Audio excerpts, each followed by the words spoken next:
اعوذ باللہ من الشیطان اللعین الرجیم بسم اللہ الرحمن الرحیم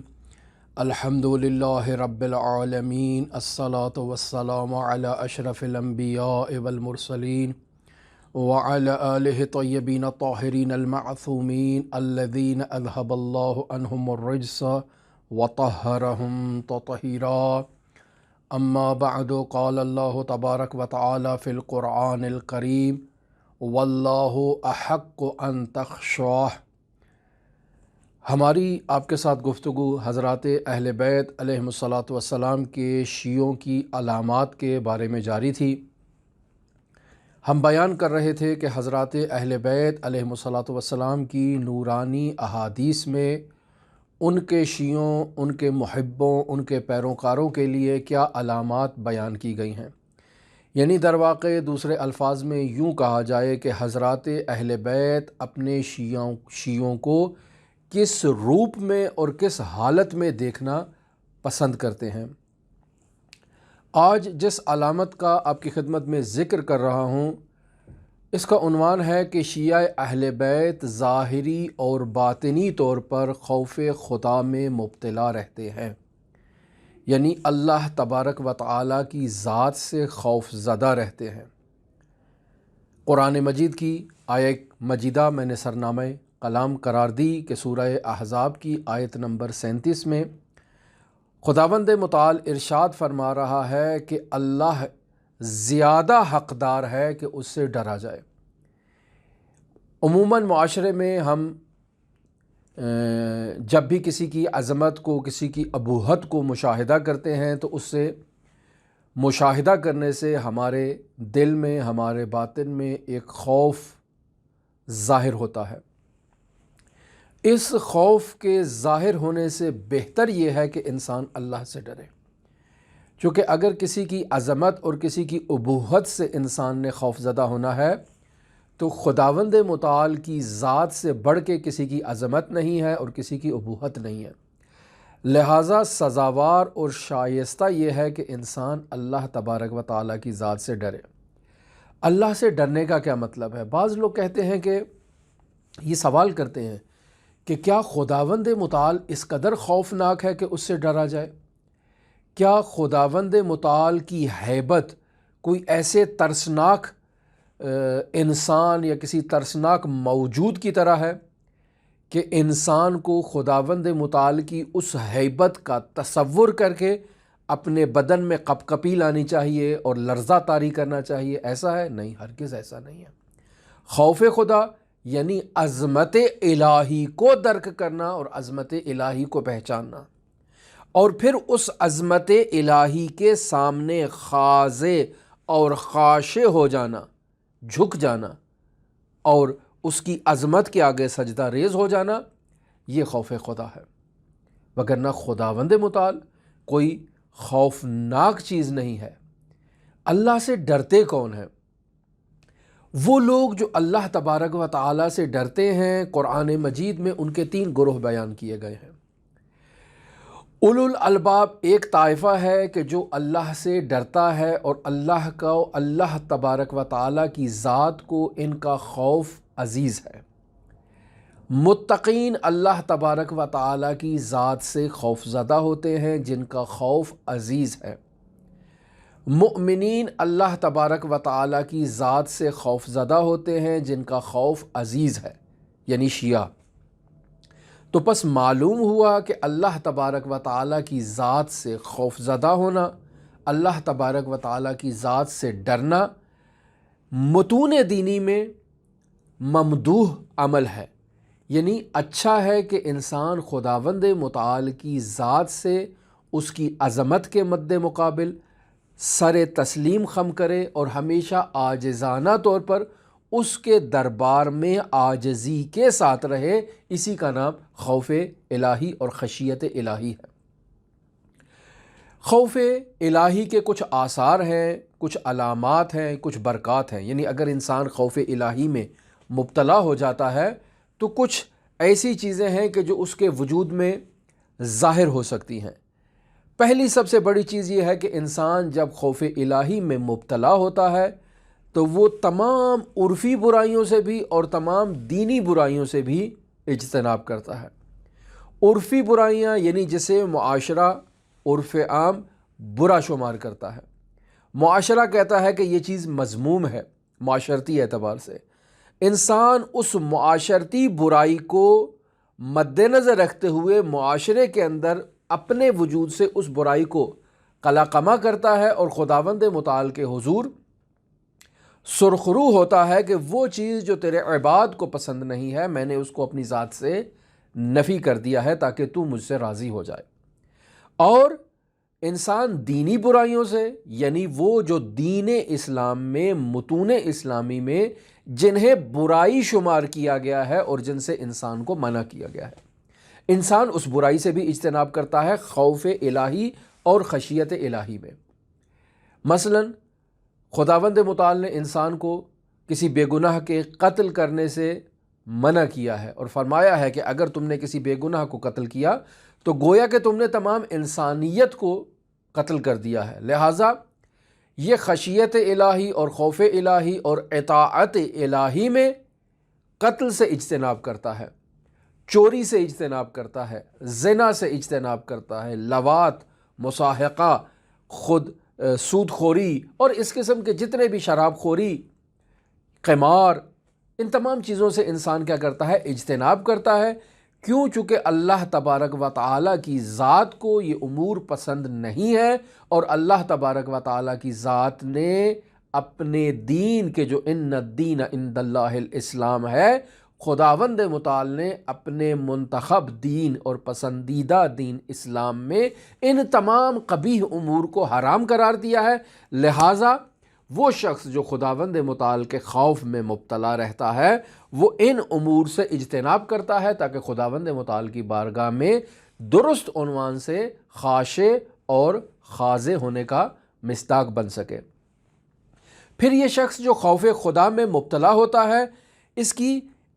علامت یہ ہوتی ہے کہ جب یہ عرفی برائیوں سے بھی اجتناب کر لیتا ہے، دینی محرمات سے بھی اجتناب کر لیتا ہے،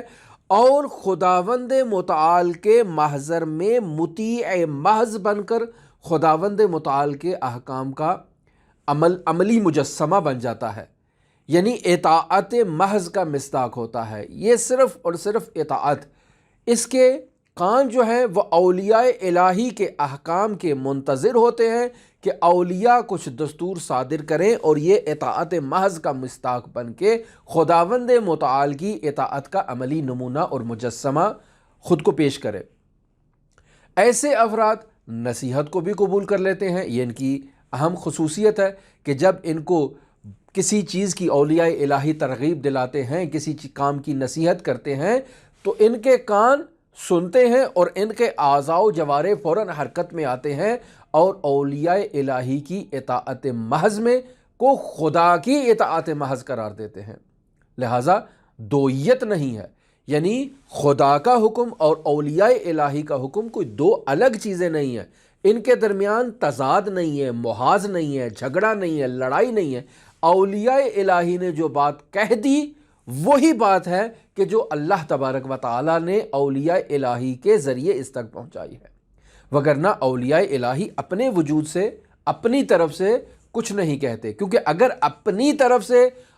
بنا ہو اولیاء الہی کچھ اپنی مرضی اپنی مشیت جاری کریں تو اس کا مطلب ہے وہ اولیاء الہی ہی نہیں ہے، چونکہ اولیاء الہی کی مشیت اللہ تبارک و تعالیٰ کی مشیت کے اندر فنا ہو چکی ہوتی ہے،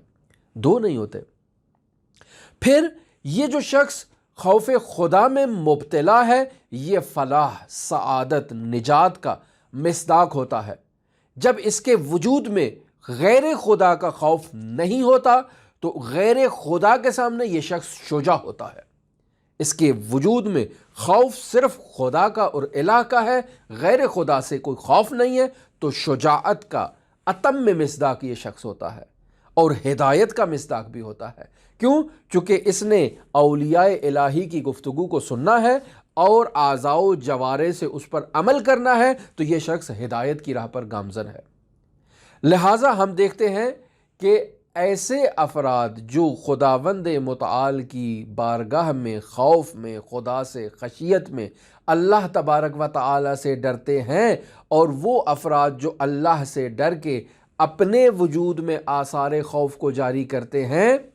ان افراد کے بارے میں ہم یہ کہہ سکتے ہیں کہ کچھ مراتب ہیں، کچھ مقامات ہیں، کچھ درجات ہیں، کچھ مرحلے ہیں جو اس خوف سے متعلق ہیں۔ اور خوف کا سب سے پہلا مرحلہ گناہوں کا خوف ہے، یعنی انسان خداوند متعال کی بارگاہ میں موجود ہے اور اسے خداوند متعال کا خوف ہے، اس وجہ سے خوف ہے کہ وہ خود خداوند متعال کی ذات سے نہیں ڈرتا، یعنی اسے ایسا تصور اس کے وجود میں نہیں ہے کہ خداوند متعال کوئی قریح المنظر مخلوق ہے کہ جسے دیکھتے ہی انسان کو خوف آ جانا چاہیے۔ نہیں، یہ تصور اس کے ذہن میں نہیں ہوتا ہے۔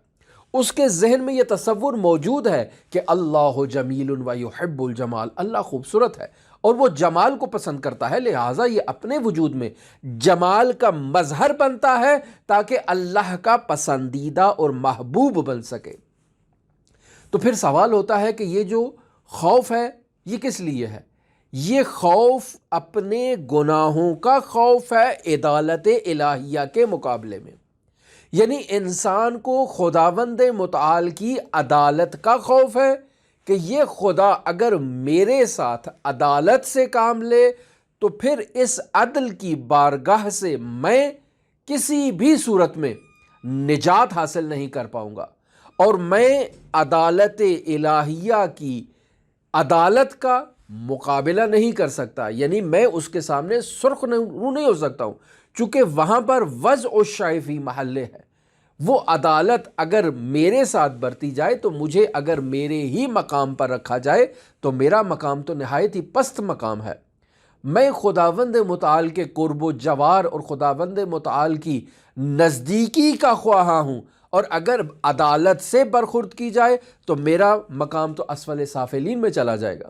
چونکہ میری کوئی حیثیت ہی نہیں ہے۔ میں نے خداوند متعال کے حضور کون کون سی ایسی گستاخیاں کی ہیں کہ جن کا مجھے ادراک ہی نہیں ہے۔ لہٰذا سورہ نازعات کی آیت نمبر 40 اور 41 کے اندر اگر ہم مشاہدہ کریں تو خداوند متعال ارشاد فرماتا ہے، بسم اللہ الرحمن الرحیم، وَأَمَّا مَنْ خَافَ مَقَامَ رَبِّهِ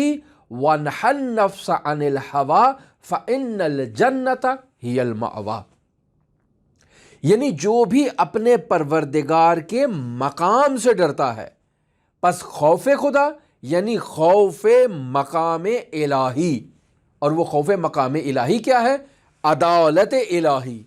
یعنی انسان عدالت الہی سے ڈرتا ہے۔ لہٰذا انسان خداوند متعال کے خوف میں نہى النفس عن الہویٰ، اپنے نفس کو ہوائے نفس سے بچاتے ہوئے اپنے نفس کو تلقین کرتا ہے، ترغیب دلاتا ہے کہ وہ ان امور کو انجام دے کہ جو اطاعت کا مصداق ہوں، اور جو اس کی نفسانی خواہشات ہیں جو اسے مادیات میں غرق کر کے اسفل سافلین کی طرف کھینچ رہی ہیں، ان مادی خواہشات سے اپنے وجود کو پاک و پاکیزہ کرے تاکہ خداوند متعال کی بارگاہ میں اس کی عدالت سے خوف زدہ ہو کر خداوند متعال پر رجا اور امید کے ذریعے سے وہ ایک امید لگائے رکھے، یعنی خداوند متعال سے نا امید نہ ہو۔ فَإِنَّ الْجَنَّةَ هِيَ الْمَأْوَىٰ، تو بے شک ایسے افراد کا ٹھکانہ جنت ہے جو اللہ کی عدالت کے خوف سے، گناہ سے اجتناب کرتے ہیں اور اپنے نفس کو ہوائے نفس سے محفوظ رکھنے کی تلقین کرتے ہیں، تو ایسے افراد جنت میں جائیں گے۔ لہٰذا قرآن مجید میں مقام الہی یعنی مقام عدالت الہی کی پیش نظر انسان کو خوف اور رجا یعنی امید، یہ دونوں انسان کے لیے بیان کی گئی ہیں، یعنی انسان عدالت الہی سے خائف ہوتا ہے، خوف زدہ ہوتا ہے اور پر امید بھی ہوتا ہے کہ وہ ذات مجھے فرش سے عرش تک لے جائے گی، اور یہ جو وسائط فیض اس نے ہمارے لیے مقرر فرمائے ہیں، یہ وسائط فیض ہمارا ہاتھ پکڑ کے ہمیں عرش کی طرف لے جائیں گے، ہمیں اعلیٰ علیین کے مقامات دکھائیں گے اور وہاں پر ہمیں لے جانے کے لیے آئے ہیں۔ لہٰذا وہ اپنے نفس کی نفسانی خواہشات کی اطاعت کو ترک کرتا ہے اور خداوند متعال کی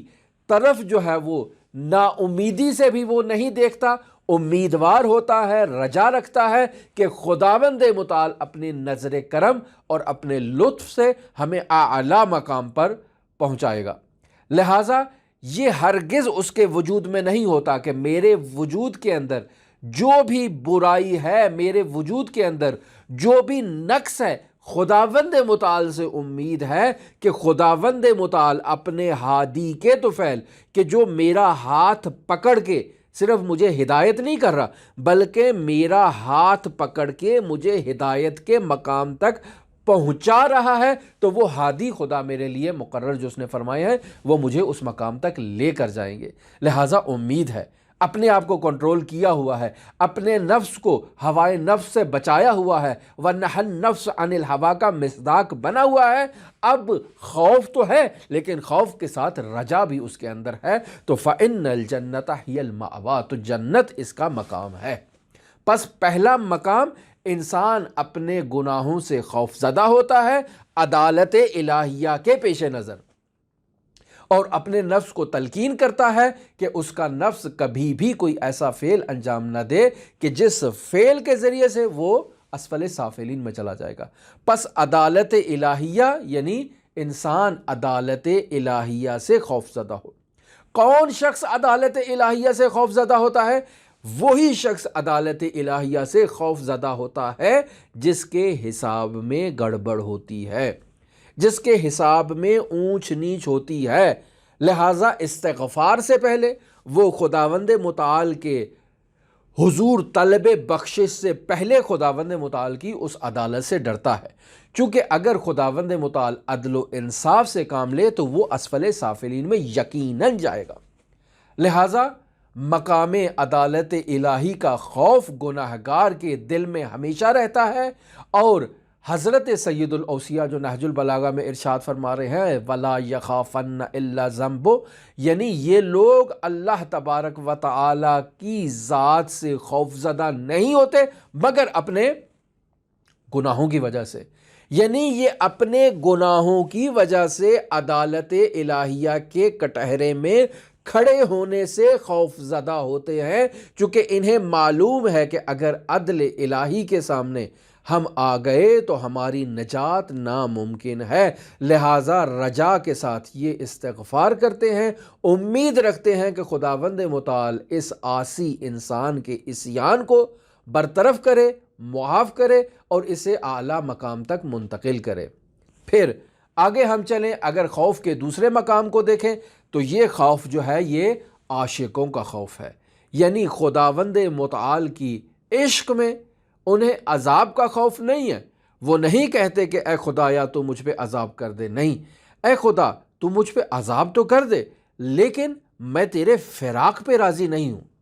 تو مجھے جتنا بھی عذاب کرنا چاہتا ہے تو عذاب کر دے، لیکن اپنی بارگاہ میں بٹھا کے عذاب کر تاکہ مجھے تیرے قرب کا بھی احساس ہو، مجھے تیری نزدیکی کا احساس ہو، میں تیرے قرب کا احساس رکھوں اور مجھے معلوم ہو کہ میں تیرے قریب ہوں۔ تو الہی میں تیرے قرب کا خواہاں ہوں، میں تیرے قرب کو چاہتا ہوں، تجھ سے محبت ہے میرے دل میں، لیکن خوف بھی ہے کہ یہ جو گناہ مجھ سے سرزد ہوئے ہیں یہ گناہ مجھے کہیں تیری ذات سے دور نہ لے جائیں۔ میں تیرا عاشق ہوں، یہ میرا وجود، خود نفس میرا وجود جو ہے یہ تیری ذات میں فنا نہیں ہوا، یہ خود ایک گناہ ہے۔ لہٰذا میں اس گناہ سے تیرے حضور استغفار کرتا ہوں اور تیری ذات میں فنا ہونا چاہتا ہوں۔ اے میرے پروردگار مجھے اپنی ذات کے ایسے قریب کر لے، اور اگر تو نے مجھے اپنی ذات سے دور کر دیا تو میں جو تیرا محبوب ہوں، میں جو تیرا عاشق ہوں، تو میرے لیے تیرا وصال نہ ہونا ہر عذاب سے بڑا عذاب ہے۔ لہٰذا بار الہ مجھے دور نہ کر اپنی طرف سے۔ لہٰذا ہم دیکھتے ہیں کہ محبوب کی ناراضگی جو ہے وہ عاشق کے لیے جان کنی کے مرحلے سے بھی زیادہ سخت ہوتی ہے، اور اگر آپ اس کو عشق مجازی کے اندر لے جائیں، یہ جو معاشرے کے اندر یہ جو فاسق اور فاجر افراد عشق کرتے ہیں، ان کے عشق کا بھی یہی معیار ہوتا ہے کہ وہ اپنے محبوب کی رضا میں، اپنے محبوب کی خوشنودی کے حصول کے لیے ہر گناہ کرنے کے لیے تیار ہوتے ہیں، ہر برا فعل کرنے کے لیے تیار ہوتے ہیں، تاکہ ان کا محبوب ان سے راضی ہو جائے۔ آپ دیکھتے ہیں ہمارے معاشرے کے اندر قتل ہو جاتے ہیں، چوریاں کر دی جاتی ہیں، ڈکیتیاں کر دی جاتی ہیں، پتہ نہیں کیا کیا برے اعمال انجام دیے جاتے ہیں تاکہ اپنے محبوب کو راضی کیا جائے۔ تو یہ تو محبوب حقیقی ہے۔ تو اس محبوب حقیقی کی رضایت کے لیے انسان اس کی خوشنودی کے لیے ہر وہ کام کرنے کے لیے تیار ہے جس پہ وہ راضی ہے۔ لہٰذا ہمارے بر صغیر کے عرفاء، ہمارے بر صغیر کے اولیاء الہی نے اس عشق مجازی سے انسان کو عشق حقیقی کی طرف کھینچنے کی کوشش کیا۔ لہٰذا آپ دیکھیں بر صغیر کے جو شعراء ہیں جنہوں نے عشق مجازی کے اوپر کلام لکھا ہے، اور معاشرے کے اندر بہت ہی معروف کلام ہیں ان کے، جو آج کل بھی عشق مجازی ہی کے اندر استعمال کیے جاتے ہیں، لیکن ان کا مقصد یہ ہے کہ عشق مجازی ایک ملموس چیز ہے، انسان اس کو جلدی درک کر لیتا ہے، جلدی سمجھ لیتا ہے، اور اس عشق مجازی کے ذریعے ہم اس انسان کو اللہ کی طرف کھینچ کے لا سکتے ہیں اور اسے عشق حقیقی سے متصل کر سکتے ہیں۔ لہٰذا ان کے اشعار اس ذیل میں ہیں کہ لوگوں کو عشق مجازی بتا رہے ہیں، لیکن اس عشق مجازی کے پیچھے عشق حقیقی ہے، اور لوگوں کو یہ بتانا چاہتے ہیں کہ اگر یار نہ ملے تو جو کچھ بھی دنیا کا مل جائے وہ انسان کے لیے کفایت نہیں کرتا ہے، چونکہ انسان کی حقیقی خوشی اور انسان کی حقیقی خواہش یار کا ملنا ہے۔ تو یار کے نہ ملنے سے انسان کو اگر الدنیا و ما فیہا بھی دے دی جائے تو انسان کے دل کی تڑپ ہرگز نہیں بجھتی اور وہ اپنے یار کا مشتاق رہتا ہے۔ تو اگر انسان عشق حقیقی میں چلا جائے، یعنی حضرات ائمہ معصومین علیہم الصلاۃ والسلام کے عشق میں خود کو فنا کرنا چاہے، حضرت حق متعال کے عشق میں خود کو فنا کرنا چاہے، تو اس کی خواہش ہوتی ہے کہ وہ اپنے یار کو خوش کرنے کے لیے جو یار چاہتا ہے وہ انجام دے۔ جیسے ہمارے معاشرے میں ہے، یار جو بھی برائی چاہے یہ لوگ برائی انجام دے دیتے ہیں، قتل کر دیتے ہیں، ڈاکہ کر دیتے ہیں، چوری چکاری، جو کچھ بھی یار کہتا ہے وہ انجام دیتے ہیں عشق مجازی میں معاشرے کے اندر۔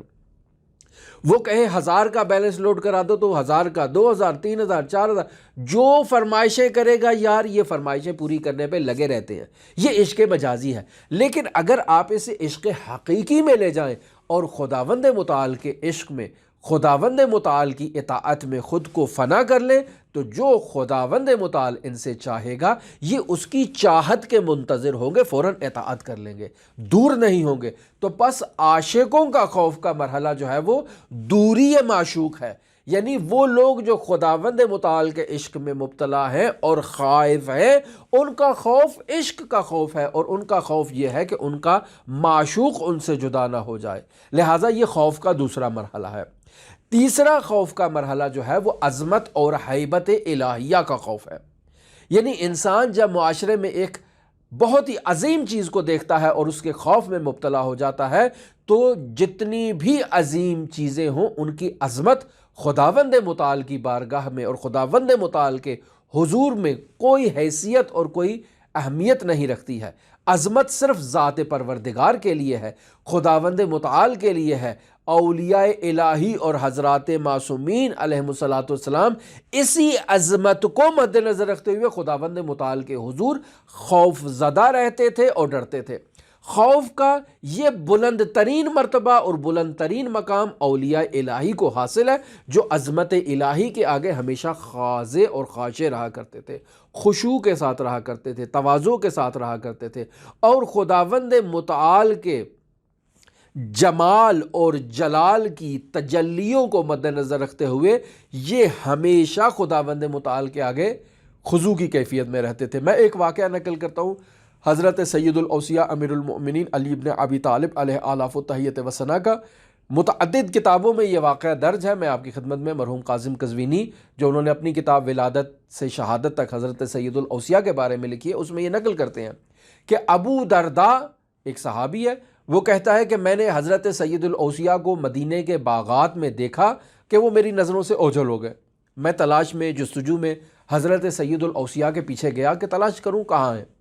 تو میں نے دیکھا کہ ایک کونے میں حضرت کہیں خود کو مخفی کر کے خداوند متعال کے حضور مناجات کر رہے ہیں،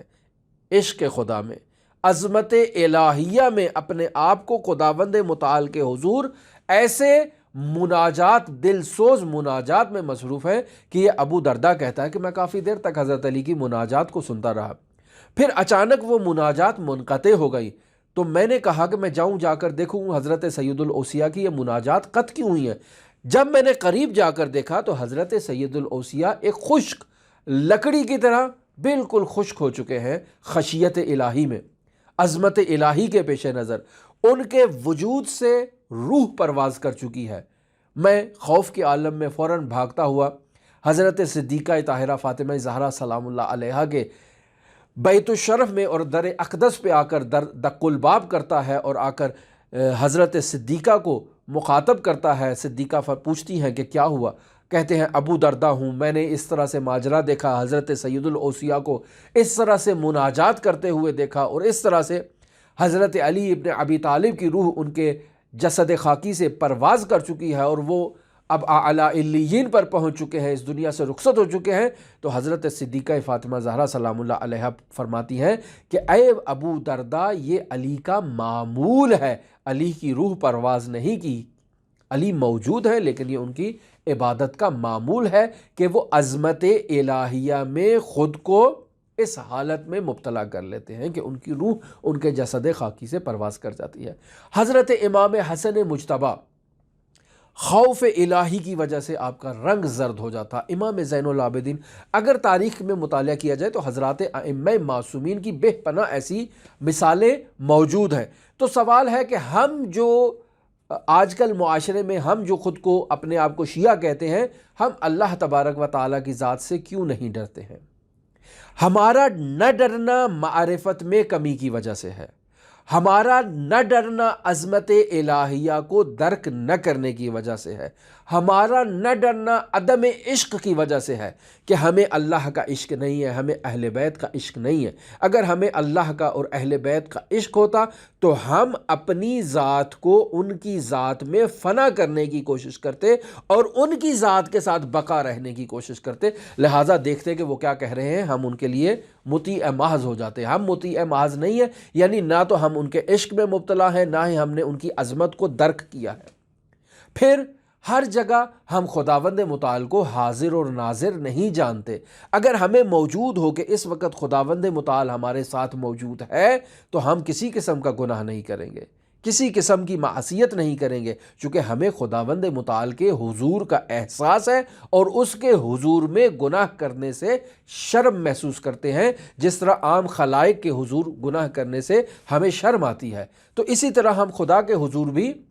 گناہ کرنے سے شرماتے ہیں اور اس کی بارگاہ میں ہمیشہ عبادت کے وقت خاضع اور خاشع ہوتے ہیں، یعنی اپنے آپ کو اندرونی طور پر اس کی ذات میں جھکا دیتے ہیں اور خشوع میں اپنے اعضاء و جوارح کو بھی اس کی ذات میں جھکا دیتے ہیں اور سبوح قدوس اس کی اطاعت کرتے رہتے ہیں۔ پس خداوند متعال سورہ دہر یعنی سورہ انسان کی آیات میں اسی خوف اور خشم الہی کی طرف اشارہ کر رہا ہے کہ جو حضرات اہل بیت کے جو عظمت الہی کی وجہ سے خوف الہی میں مبتلا ہے ان کی طرف اشارہ کر رہا ہے۔ وہاں پر مراجعہ کیا جائے اور دیکھا جائے۔ ہماری گفتگو جو ہم نے سرنامہ کلام آپ کی خدمت میں قرار دیا ہے وہ یہ ہے کہ شیعہ اہل بیت کی یہ علامت ہے کہ وہ خوف الہی میں مبتلا رہتے ہیں۔ اب مرحلے آپ کے ذہن میں آ گئے کہ اپنے گناہوں کی وجہ سے خوف الہی میں مبتلا رہتے ہیں، یہ پسترین مرتبہ ہے۔ اس سے اوپر والا مرتبہ ہے کہ عشق الہی میں اس کے خوف میں مبتلا رہتے ہیں کہ کہیں میرا محبوب مجھ سے ناراض نہ ہو جائے۔ اور سب سے بلند مرتبہ جو اولیاء الہی کو حاصل ہے، ائمہ معصومین کو حاصل ہے، وہ عظمت الہی کے خوف میں مبتلا رہتے ہیں۔ تو اب حضرت رسول خدا صلی اللہ علیہ وآلہ وسلم سے ایک حدیث نقل ہے جسے مرحوم صدوق رحمۃ اللہ علیہ نے بھی اپنی کتاب فضائل الشیعہ میں درج کیا ہے۔ اس حدیث میں حضرت رسول خدا صلی اللہ علیہ وآلہ وسلم حضرت سید الاوصیاء کو 30 مرتبہ یا علی کہہ کے مخاطب کر رہے ہیں اور پھر ان کو آگے مطالب بیان کر رہے ہیں۔ ہم یہاں پر 3 عدد یا علی کے فقرے آپ کی خدمت میں بیان کریں گے جو اس موضوع سے مربوط ہیں، اور پھر جب ہمیں فرصت ملی تو ہم یہ تمام مکمل حدیث، بہت ہی اچھی حدیث ہے، آپ کی خدمت میں نقل کریں گے۔ رسول خدا صلی اللہ علیہ وآلہ وسلم ارشاد فرما رہے ہیں، یا علی شیعتک الذین یخافون اللہ فی السر وعلانیہ، اے علی آپ کے شیعہ وہ ہیں جو ظاہری طور پر اور باطنی طور پر خداوند متعال کے خوف میں مبتلا ہوتے ہیں۔ پس ہم نے آج آپ کی خدمت میں علامت یہ پیش کی ہے کہ اہل بیت علیہم الصلاۃ والسلام کے شیعہ ظاہری طور پر اور باطنی طور پر خوف الہی میں مبتلا رہتے ہیں، جیسا کہ رسول خدا نے فرمایا ہے کہ یا علی شیعتک الذین یخافون اللہ فی السر وعلانیہ، کہ یہ مخفی طور پر بھی اور علنی طور پر بھی تیرے خوف میں مبتلا رہتے ہیں۔ اے علی تیرے شیعہ اللہ کے خوف میں مبتلا رہتے ہیں۔ پھر حضرت رسول خدا اگلے فقرے میں فرما رہے ہیں، یا علی شیعتک الذین یتنافسون من الدرجات ویلقون اللہ ولا حساب علیہم، اے علی آپ کے شیعہ درجات میں ایک دوسرے پر سبقت حاصل کرتے ہیں، یعنی ان کے درمیان دوڑ لگی ہوئی ہے درجات میں اعلیٰ درجے پر پہنچنے کے لیے،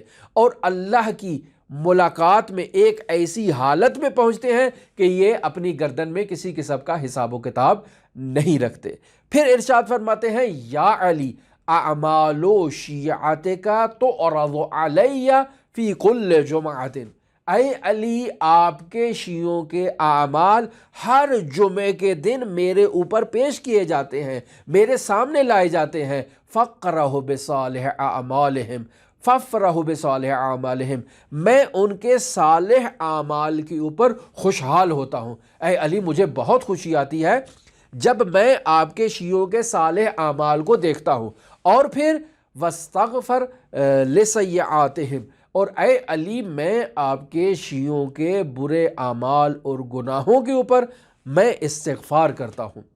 تو یہ وہ علامت ہے جو آج کے دن ہم نے آپ کی خدمت میں بیان کی کہ شیعہ علی کی ایک اہم علامت ہے کہ وہ مخفیانہ طور پر اور ظاہری طور پر خداوند متعال کے خوف میں مبتلا ہوتے ہیں۔ ہماری دلیل کیا ہے؟ رسول خدا صلی اللہ علیہ وآلہ وسلم ارشاد فرما رہے ہیں کہ یا علی شیعتک الذین یخافون اللہ فی السر وعلانیہ، اے علی آپ کے شیعہ اللہ کے خوف میں مبتلا رہتے ہیں، مخفیانہ طور پر بھی اور علنی طور پر بھی۔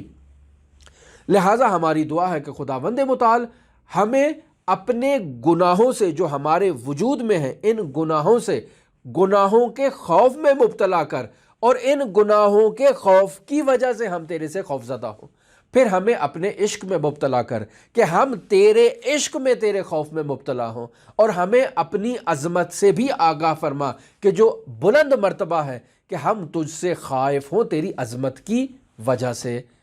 ہماری یہی گفتگو ہے کہ خداوند متعال ہمیں حضرات اہل بیت علیہم الصلاۃ والسلام کے حقیقی شیعوں کی فہرست میں شمار کرے، اور دنیا جہان میں جہاں جہاں بھی شیعیان اہل بیت کسی مشکل میں ہیں ان کی مشکلات کو برطرف فرمائے۔ اللہم صلی علی محمد و آل محمد وعجل فرج قائم آل محمد۔